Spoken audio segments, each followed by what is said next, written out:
Last week on Sailing Adrift. We gotta get ready, but there's way too much stuff out and about for us to go ham in here. So we got some grinding to do. We started the demo and tore out all the rot and water damaged wood, then removed the asbestos. Also last week, I got 10 stitches in my forehead. Goodness! What is the curd on your head face? My head face? Anyway, we hit it really hard, sanding down all that teak in preparation for what's to come.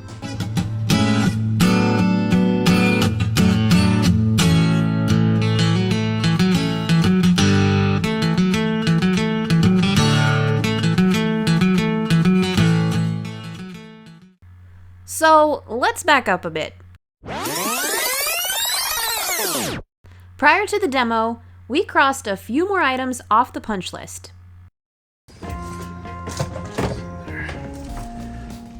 What's up? What are you doing? I am doing a bunch of odds and ends. Like installing a horn? Yes, I am installing a horn. Yep.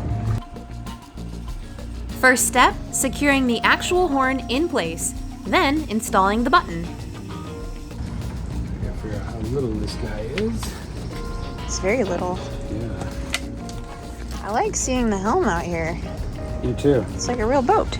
Goes toot toot. We can go places because we can steer places. We don't just have to drift. 5/8. I thought that might be the same size hole. It's the same size hole as this shaft. That's very convenient. Yeah, except for I made that one a little oversized, and this one I'm not doing that. So I'm gonna go get the 5/8 inch bit. Then, all of a sudden, it was dark. To get this on there Okay. from inside. We fed the wires through the pilot house ceiling. Thank you. Feed this into here. And the next morning, we got a little help putting the horn to the test. Be patient. Okay, ready? Do it a couple times. What do you think? It's loud. Isn't that cute? It's like a little tugboat. Moving on to the next item, running the hydraulic lines to the outside and installing the controllers. What scares me is there's an electrical wire right about in this area. Yeah, but it's not on, so. What I mean, but I don't want to cut behind the wall, Kelly. And it could be like cutting into the bathroom wall, and this would be behind the mirror. Yeah, there goes our mirror. I'm trying to be sensible here. You're really reaming that. Yeah. I'm good at reaming. It smells like burning fiberglass. It's not fiberglass, it's wood. It doesn't smell like wood. Smells like old wood to me. Okay. I mean, it's old wood, so your nose is broken. No, what's that? It's wood. It's something else. Dude, that is wood. That's fiberglass. I was right. You're always right. Trust my senses. Don't make me question myself. No one's making you do anything.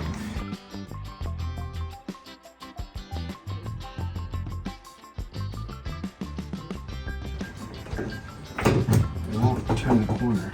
I have to make this a bigger angle.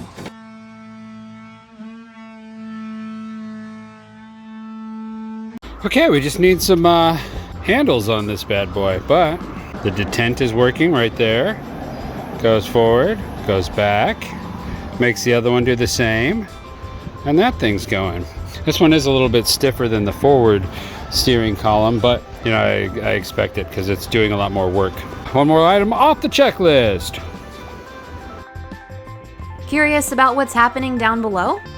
This is the backside of our electrical panel at the moment. And this is the front. Okay, with this crimp, we have completed the bilge pump circuits. So both bilge pumps will be operational. This was the first thing that I've actually wired all the way through. Because it's on the always on circuit, it bypasses that thing which has been off. We're gonna plug her in. This should light up as soon as I touch it to the negative bus bar. Hey! Why does it say pump? It's on manual, off. Anyway, if it's on manual, why isn't it pumping? That's scary. Anyway, I'm gonna hook this up and then we'll play with it. All right, I did make some wiring mistakes. Let's see if we can make this work this time. So it's got power. Is that light gonna be on all the time? This should make it go on.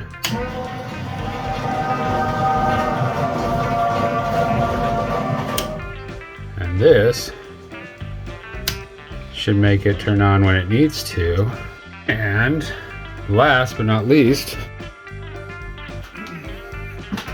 if I lift up that back float switch, we should hear an audible alarm.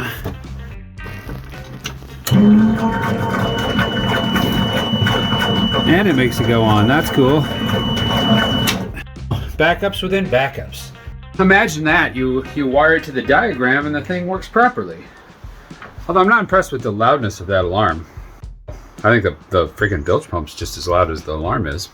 Okay, another item down. Now let's do some investigating. Here we have a chain plate. One of the only chain plates on the boat. Traditional US style chain plates. I don't know if this is after or original, but it's this kind. Here's the one from the other side. The port side, actually. It has obviously gotten some water damage, so we're gonna pull this out. Probably find a way to bolt it in place. We actually want to utilize this space. It doesn't seem like it's good for much, but it's right in where our galley's gonna be, so it'd be a great spot for like tall, skinny things like, drying racks and cookie sheets and cooling racks and anything flat. Platters, pizza trays. This has really not been used much. It's for the mizzen. Doesn't take a whole much of a load at all. So I'm gonna reuse them. We'll just bolt them through the wall here and try to put a backing plate on it. Anyway, I gotta get this one out like I got that one out. That one's all set. This one's soon to be. We cleaned out those voids and rebedded the chain plates, then dove right into the next project. What are you working on? Keep a nose. This is actually going to be cool. I wish I could claim this as my idea, but I saw it on a Facebook forum. Here is what we're doing. We're adding this.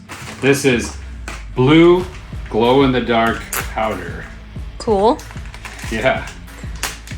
Is it activated by UV? It is. It recharges.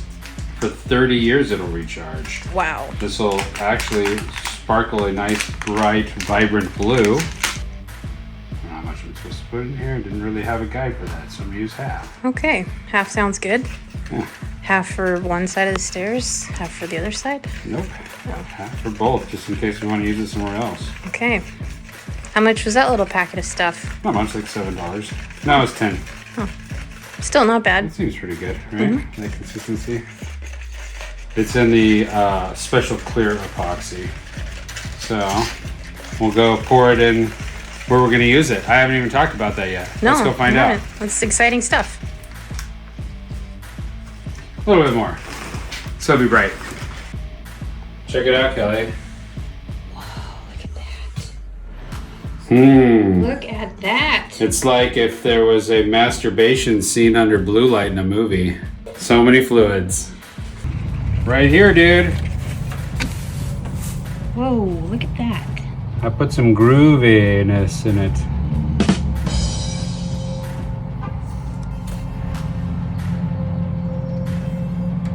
Man, I might need some more. Might have gotten a little too aggressive. We want it to be proud of the surface because we want to be able to sand it. And that's why I'll get all the bubbles out. Man, I need a lot more. I might need to order some more of this stuff. Well, maybe I should have been more scientific about it because I'm going to need to do the same on the other side. And using about half would have made sense.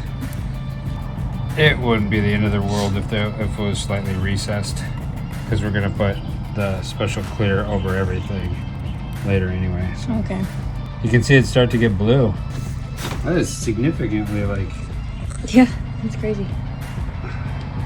I'll just level the boat real quick. The boat is pretty level. Yeah, it's probably just this threshold. I did spend a lot of time and effort leveling this boat as best I could. It's probably not that Yeah, level, and but- everything you've built on the inside is calibrated to that, so let's not mess with that. So we did end up ordering more glow powder, and this time around, we also included a thickening agent, just to keep it from running. Take 2. That looks pretty. Does that look good? Yeah. This has a little bit of thickened epoxy and some milled fiberglass fibers. Won't have to worry about bubbles either, huh? But we have to make sure it's level. Come on, Kelly, that's it for tonight. Now what? I'm gonna make some chicken. Great. The next morning, Chris got up and sanded down the threshold. Here's the result. Wow, look at that. Those turned out pretty baller. Huh. Excited to see what they look like at night. Next on the agenda, fairing the walls and surfaces for paint, which means getting everything properly marked and prepped. Okay, I think we're ready now for that special stuff. I hear the electricity, Kelly. Is that annoying? It's not that bad, actually. What's that? Chris is fully wired. I'm getting some feedback. What are you doing? Gap here. What is this? I'm filling with a filler, and not to be named. What is this going on? Look at that gap. That is a big one. What is up with that? Won't even move like it's there. I think I might have done it down here or something. We'll just fill that up. Okay. No big deal. Yep, just fill her up. MBD, no deal big. Nobody says that. I do. It's a Chris saying. Oh, you can come up with your own sayings?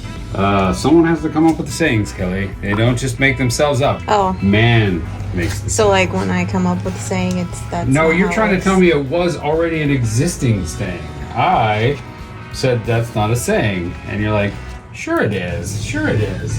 And then my dad defends you and makes me Google it. And I'm like, see, it's not a saying. Ugh. But it could be. Oh, you can make it a saying. All right. Just don't pretend that you're not the origin of that silliness. I'm I will owning not it. be perpetuating your saying. I think it's silly. It doesn't make sense to me. You heard of In Like Flynn? Yes, I have. That one was I believe a political saying. No. Yeah, I'm pretty sure Flynn was a politician. No, he's an actor.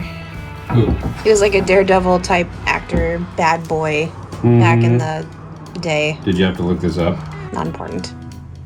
Oh, you're charging again. What does that mean? They're connected.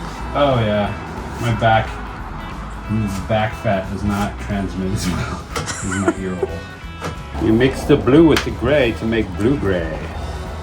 This might be some controversy.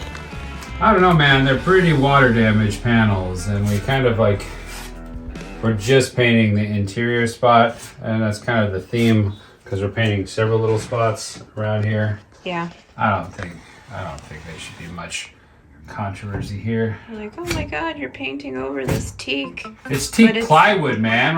We're not painting over the solid teak. Yeah. Painting over the plywood crap. This door has seen better days, I'm sure. It's still in pretty good shape, I think. It's over 40, so It's well over 40. yeah. It's like not even insurable. It's like, Totally unrelated side note, we've been looking at insurance options for when we splash, and Boat US recently changed their policy so they won't insure boats over 40 years, even liability. You, Boat US. It's discrimination, man. it's really not. You know, like, oh my god, that boat is 52. It's more inclined to run into things and kill people. Okay, happy bonding. Thank you. While our fairing project dries, Chris starts something else.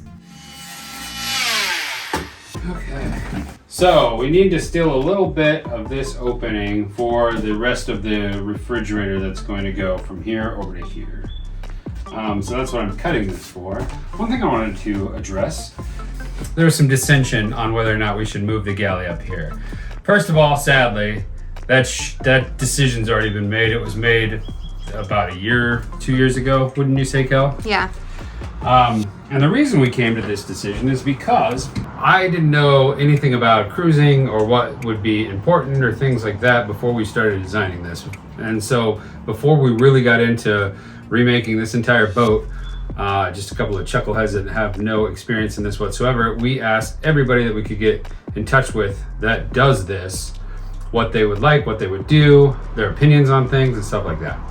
Almost universally, everybody said, hey, you know, like, plan your layout for what you're going to do at anchor. And that's going to anger a lot of people, but these are people that actually cruise, actually are out in the world, and they say you spend, you know, 4/5 plus of your time sitting at anchor. So rather than worrying about how you're going to make a grilled cheese in a gale, worry about how you want to, like, make a grilled cheese when you're hanging out at anchor in a gorgeous location. And that's kind of the first origins of why our galley ended up here. The origin of this idea actually came from the boat tour video for SV Adventurer. If you guys have not caught them, they're busy building a house in Idaho now, but for a long time they're popping around Mexico. And they have a pilot house boat that has the galley up in this room. The difference between our boat and theirs is they have the companionway set up, but it's basically got an interior steering system, and their kitchen is up here, and then you go down to their aft cabin and forward to the salon. I got in contact with them and had a chat with Jeff, and he was like, oh, we love the galley up. It's awesome. You can see what's going on. You don't have to try to get on tiptoes and look out a port light to see what's going on. Having the big windows everywhere is awesome. There's a lot more airflow up in the pilot house. So they had nothing but positive things to say about having the galley up. This is a big modification, and I know we're trying to do a lot in a small space, but that's what tiny living's all about. You know, the smaller your living space, the more it has to do per square foot. So that's why we're trying to innovate and do all these things, and I appreciate the reining in and the feedback, and I'm not asking people to stop. I'm just kind of giving you my side of things. So if that makes sense, or if there's something else I'm saying that sounds silly, let us know. Okay, the fairing is now dry and we should be ready to start sanding away.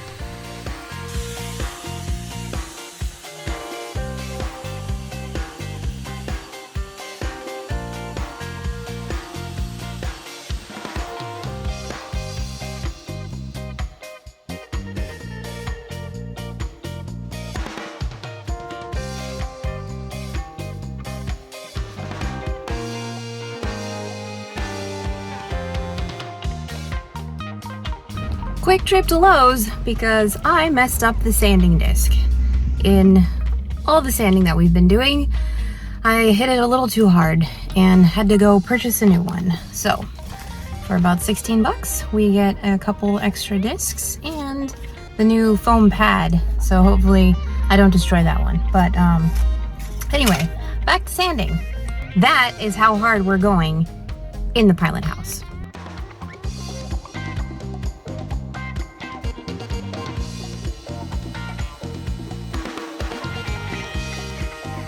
Well, that was a day. Time to close up shop for the night. Done. This is my Guns N' Roses look. What do you think? Axl Rose? Yeah? Kind of digging it? So we are at the point where everything is sanded and ready to prime and paint, which is exciting, but that means that we have to do a deep clean and get rid of all the dust, which is near impossible. I'm gonna get to it and you're gonna watch.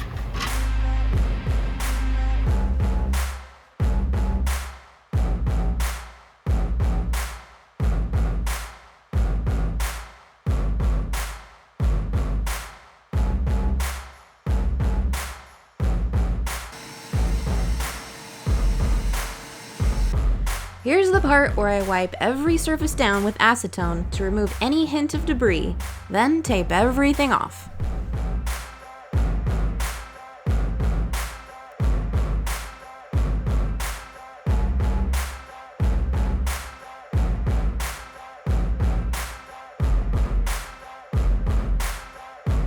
Okay, we are finally ready to prime. Got everything all taped off, and we are gonna get to it.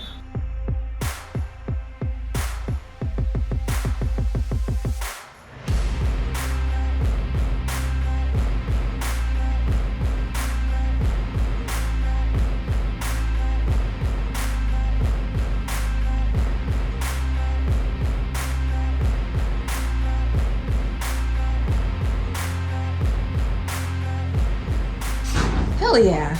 God, this looks so much better in the daylight. 2 coats of primer. Now to tackle these cubbies that Chris is working on. Those look pretty gnarly.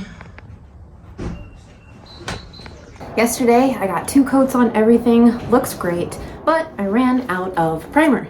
So I got a new can and I am ready to rock. Just need to clean out those cubbies. They're a little disgusting. And then I'm gonna prime those too.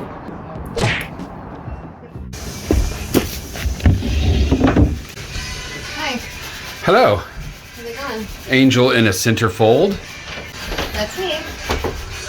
Look at those cubbies. That looks so much better. Does. This whole room is light, bright, and airy. Kelly, she's been putting up. She's been putting up. Button up. She had 2 options, put up or shut up. And she's out here all weekend, committed to her words where she said she'd help. Yeah. And look at this room. It's sanded and painted. It's basically ready to go. Yep. We set sail tomorrow.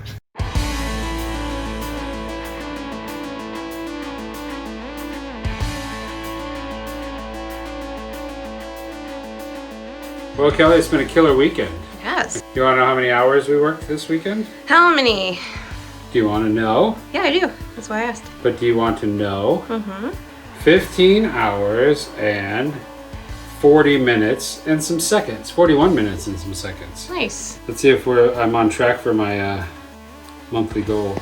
Today is the 22nd, so that means I should have 88 hours worth of work, and I have almost 93. That's pretty good. Yes. We caught back up. Way to go, team. High five. Hey you, thanks for watching. If you enjoyed what you saw and you want to keep following along, become a subscriber. Just hit that subscribe button below. And special thanks to our patron crew. We really appreciate your support.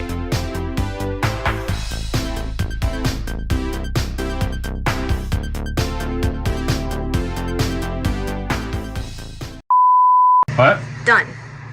Done. Now how are you gonna get out of here? Very carefully. All done. Oh, that's awesome. Things to do with epoxy? I just choose. No, I think it went in the cup. It's such a funny visual. I just imagine how that would tickle. I care what people think about me. You don't. I do. Do you? Secretly, yes. Since when? Just keep your pee out of my A. And a Wendy's Baconator, breakfast Baconator. Important to fuel your body and your mind and clog your arteries. And for the bottom? Nope, that didn't work out like I planned. Uh-oh.